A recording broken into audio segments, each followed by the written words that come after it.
Bharat, Israel దేశాలు కాల పరీక్షకు నిలిచిన తమ అనుబంధాన్ని ప్రత్యేక వ్యూహాత్మక భాగస్వామ్యంగా మార్చుకున్నాయి. ఇరు దేశాల మధ్య 17 ఒప్పందాలపై సంతకాలు జరిగాయి. త్వరలోనే స్వేచ్ఛా వాణిజ్య ఒప్పందం కుదుర్చుకోవాలని, ఇందుకోసం చర్చలు వేగవంతం చేయాలన్న నిర్ణయానికి వచ్చాయి. గాజా శాంతి ప్రణాళికను భారత ప్రధాని నరేంద్ర మోదీ స్వాగతించారు. ఘర్షణల వల్ల మానవత్వం బలి కావొద్దని అన్నారు.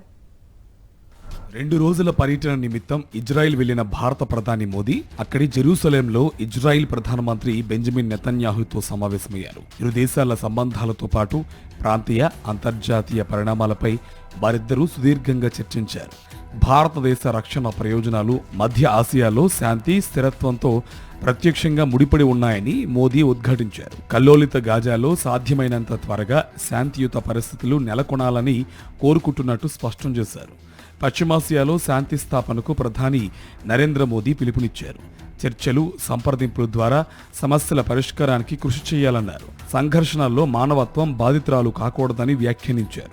आज की बैठक में हमने अपने सहयोग को नई दिशा और तेज गति देने पर चर्चा की. हमारा आर्थिक सहयोग ग्रोथ, इनोवेशन और शेयर प्रॉस्पेरिटी का इंजन बना हुआ है.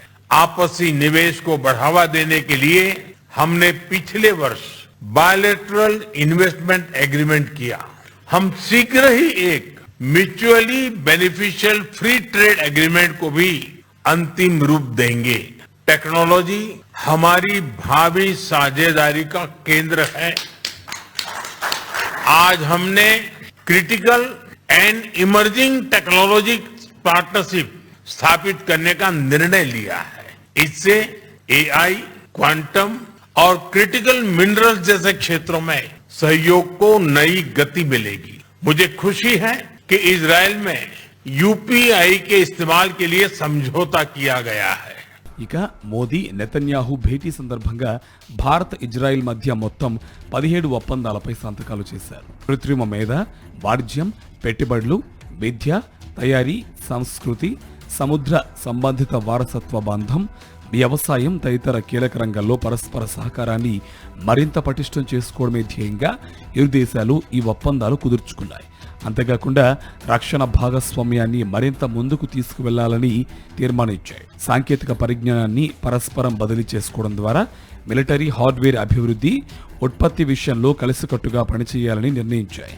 ఆర్థిక సహకారమే 2 దేశాలకు గ్రోత్ ఇంజిన్ అని, అతి త్వరలో స్వేచ్ఛ వాణిజ్య ఒప్పందం కుదుర్చుకోబోతున్నామని ప్రధాని మోదీ ప్రకటించారు. ఇజ్రాయెల్లో భారతీయ మూలాలున్న యూదులతో ప్రధాని మోదీ ప్రత్యేకంగా సమావేశమయ్యారు.